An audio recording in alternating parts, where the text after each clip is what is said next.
નમસ્કાર વિદ્યાર્થી મિત્રો, આજે આપણે બનાવશું ધોરણ 7 ગણિત ચેપ્ટર નંબર 4, જેમાં સ્વાધ્યાય 4.1નો પહેલો પ્રશ્ન છે કે આપેલા કોષ્ટકનું છેલ્લું ખાનું પૂર્ણ કરો.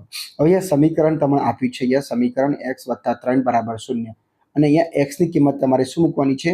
3 મૂકવાની છે. એટલે આપણે અહીંયા જે સમીકરણ છે x + 3 = 0 અહીં મૂકી છે. અહીંયા મેં આ લખું છું ધેરફોર. બરાબર. હવે અહીંયા તમારે x ની કિંમત શું આપી છે? તમારે 3.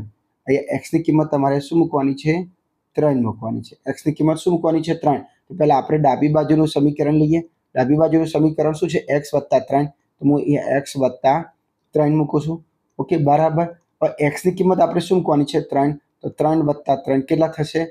3 + 3 6 થશે.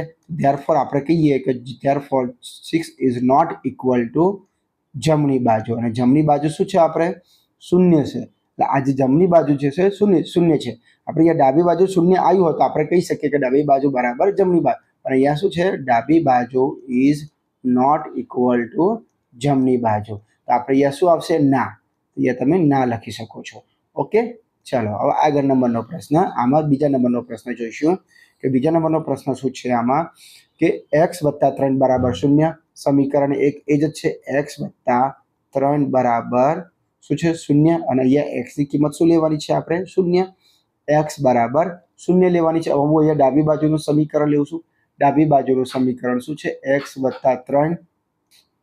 હવે x + 3 મેં લીધી અહીંયા. હવે x ની કિંમત આપણે શું મૂકવાની છે? 0. અહીંયા આ x જે છે એની જગ્યાએ મેં 0 મૂકું છું. 0 + 3 બરાબર 0 + 3 શું થશે? 3. હવે જમણી બાજુ શું છે? આપણે 0. પણ અહીંયા ડાબી બાજુ શું આવ્યું? 3. તો ડાબી બાજુ ઇઝ નોટ ઇક્વલ ટુ જમણી બાજુ. એટલે આપણે કહી શકીએ છીએ કે ધેરફોર, એ મેં આ રીતે લખું છું કે બરાબર શું છે? 3. તો કહી શકીએ છીએ કે ધેરફોર ડાબી બાજુ ઇઝ નોટ ઇક્વલ ટુ જમણી બાજુ.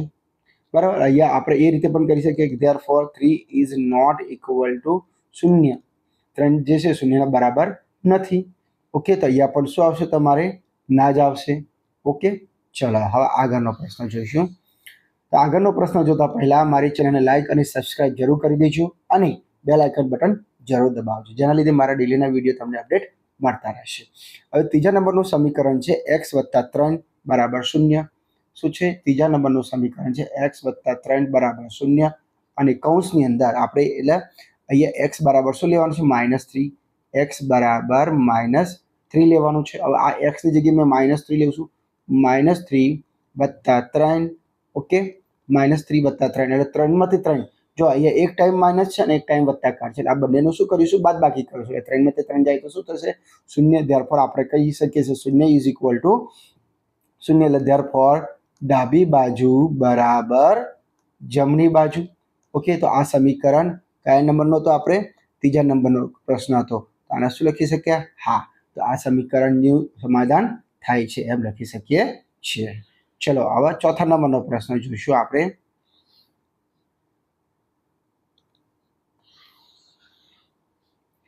ચલો હવે ચોથા નંબરનો પ્રશ્ન છે આપણો. ચોથા નંબરનો x - 7 = 1. શું સમીકરણ છે?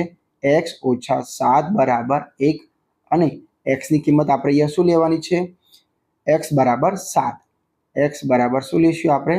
7. તો ચલો આપણે ડાબી બાજુનું સમીકરણ મૂકીએ. ડાબી બાજુનું સમીકરણ શું છે? x - 7 બરાબર x ની કિંમત શું લેવાની છે? 7. 7 - 7 અને 7 માંથી 7 જાય તો શું આવે? 0. અને આપણે જમણી બાજુ શું છે? 1. લખી શકીએ 0 is not equal to 1. Therefore ડાબી બાજુ ઇઝ નોટ ઇક્વલ ટુ જમણી બાજુ. ઓકે, એટલે અહીંયા શું આવશે? તમારે ના. ઓકે, ચલો આગળ નંબરનો પ્રશ્ન છે 5મા નંબરનો પ્રશ્ન. હવે આગળ જોઈએ 5મા નંબરનો પ્રશ્ન.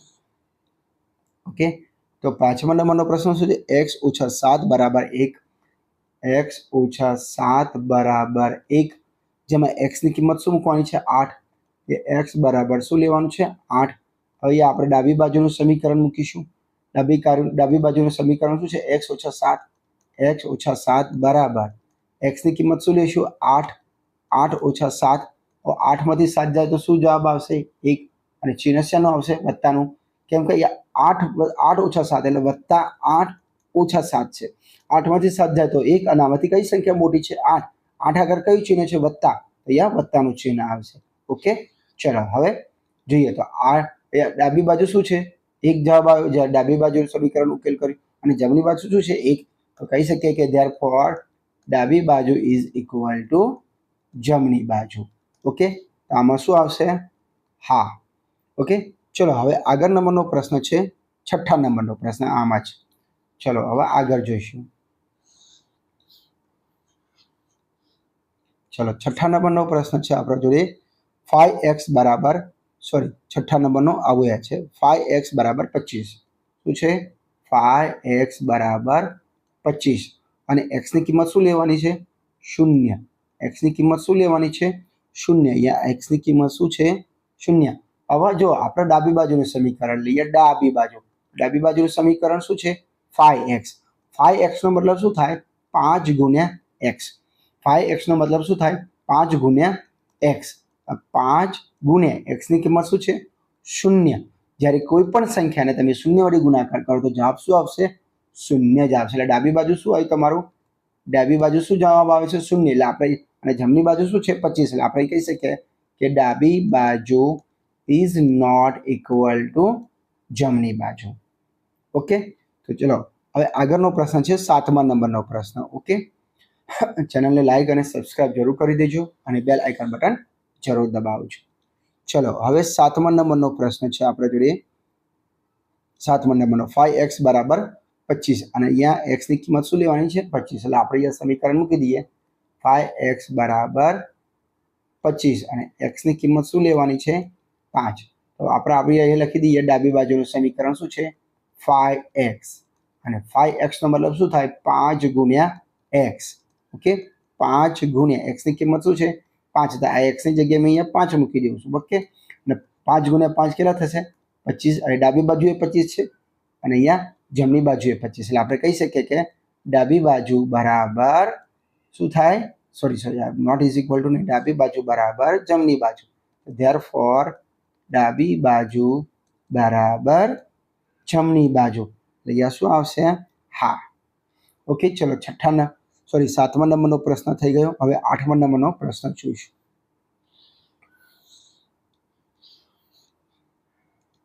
હવે 8મા નંબરનો પ્રશ્ન છે. 8મા નંબરનો પ્રશ્ન શું છે? 5x બરાબર 25. શું છે? 5x બરાબર 25 જેમાં x બરાબર શું લેવાનું છે? -5.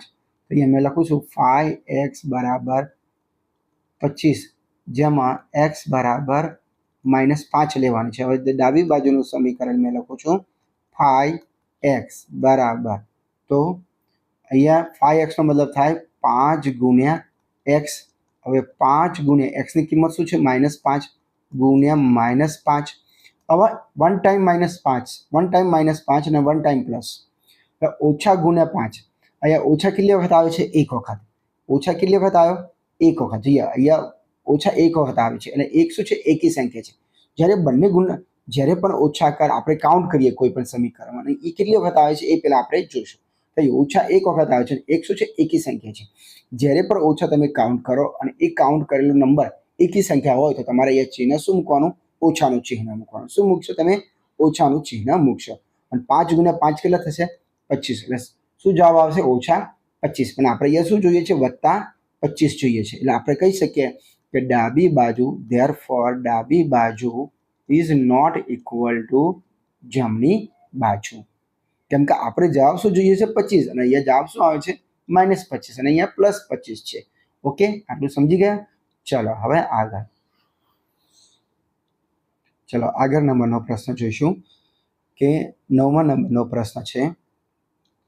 9મા નંબરનો m/3 બરાબર 2. શું છે? m/3 બરાબર 2. ઓકે, અને m ની કિંમત શું લેવાની છે? m બરાબર -6. m બરાબર -6. હવે m ની કિંમત તમારે શું લેવાની છે? -6. તો m ની જગ્યાએ તમે -6 મૂકીશો. હવે પહેલા આપણે ડાબી બાજુનું સમીકરણ મૂકી દઈએ. ઓકે, અહીંયા ડાબી બાજુનું સમીકરણ મૂકીએ. ડાબી બાજુ બરાબર m/3. m ની જગ્યાએ તમારે શું લેવાનું છે? -6 ભાગ્યા 3. અને 6 ભાગ્યા 3 શું થશે? 2. પણ સાઇન શેની આવશે? માઇનસની. જ્યારે પણ ભાગાકારમાં તમે ભાગાકાર કરો એટલે માઇનસ ઉપર માઇનસ હોય, નીચે પ્લસ હોય, તો સાઇન શેની આવે? માઇનસની. પણ આ રીતે હોય, જો આ તો જસ્ટ તમને સમજાવું છું, -6 ભાગ્યા -3 હોય તો માઇનસ માઇનસ કટ થઈ જાય અને 3 દુની 6, અને ત્યારે અહીંયા તમારે +2 આવે. પણ અહીંયા વન ટાઈમ માઇનસ છે અને વન ટાઈમ પ્લસ છે, તો જવાબ તમારો શું આવશે? -2. એટલે આપણે કહી શકીએ અહીંયા -2 છે ડાબી બાજુ અને જમણી બાજુ શું છે? +2 છે. તો આપણે કહી શકીએ કે ધેરફોર ડાબી બાજુ ઇઝ નોટ ઇક્વલ ટુ જમણી બાજુ. એટલે આ સમીકરણ શું આવશે? ના. ઓકે, કેમ કે આપણે +2 ની જરૂર છે. ચલો હવે આગળ 9મા નંબરનો પ્રશ્ન થઈ ગયો. હવે 10મા નંબરનો પ્રશ્ન જોઈએ. તો 10મા નંબરના પ્રશ્નમાં શું છે? m/3 બરાબર 2, m/3 બરાબર 2 અને x ની કિંમત તમારે શું લેવાની છે? 0. x ની કિંમત શું લેવાની છે? સોરી, m ની કિંમત શું લેવાની છે? 0. હવે જો આપણે ડાબી બાજુનું સમીકરણ મૂકી દઈએ. ડાબી બાજુ m/3 બરાબર m ની કિંમત, સોરી અહીંયા m છે, x નથી, હું અહીંયા m મૂકી દઉં છું. m ની કિંમત શું લેવાની હતી તમારે? 0. 0/3 અને 0/3 શું થશે? 0. એટલે 0 ઇઝ નોટ ઇક્વલ ટુ 2. આ જે 0 છે ડાબી બાજુનું સમીકરણ ઉકેલ કરે તો શું આવે? 0. અને 0 is not equal to 2. Therefore આપણે કહી શકીએ કે ડાબી બાજુ, સોરી, ધેરફોર ડાબી બાજુ ઇઝ નોટ ઇક્વલ ટુ જમણી બાજુ. ચલો લાસ્ટ નંબરનો પ્રશ્ન છે, અને લાસ્ટ નંબરનો પ્રશ્ન જોતા પહેલા મારી ચેનલને લાઇક અને સબસ્ક્રાઇબ જરૂર કરી દેજો અને બેલ આઇકન બટન જરૂર દબાવજો. હવે 11મા નંબરનો જે સમીકરણ છે m/3 બરાબર 2, m/3 બરાબર 2 અને તમારે m ની કિંમત શું લેવાની છે? 6. m બરાબર 6 લેવાનું છે. આપણે અહીંયા લખી દઈએ ડાબી બાજુનું સમીકરણ. ડાબી બાજુનું સમીકરણ શું છે? m/3 બરાબર m ની કિંમત શું છે? 6. 6/3, 3 દુની 6, અને જવાબ શું આવશે તમારો? 2. અને 2 ઇઝ ઇક્વલ ટુ 2. ડાબી બાજુ 2 છે અને જમણી બાજુ 2 છે, એટલે આપણે કહી શકીએ કે ધેરફોર ડાબી બાજુ ઇઝ ઇક્વલ ટુ જમણી બાજુ. એટલે આપણે અહીંયા શું આવશે?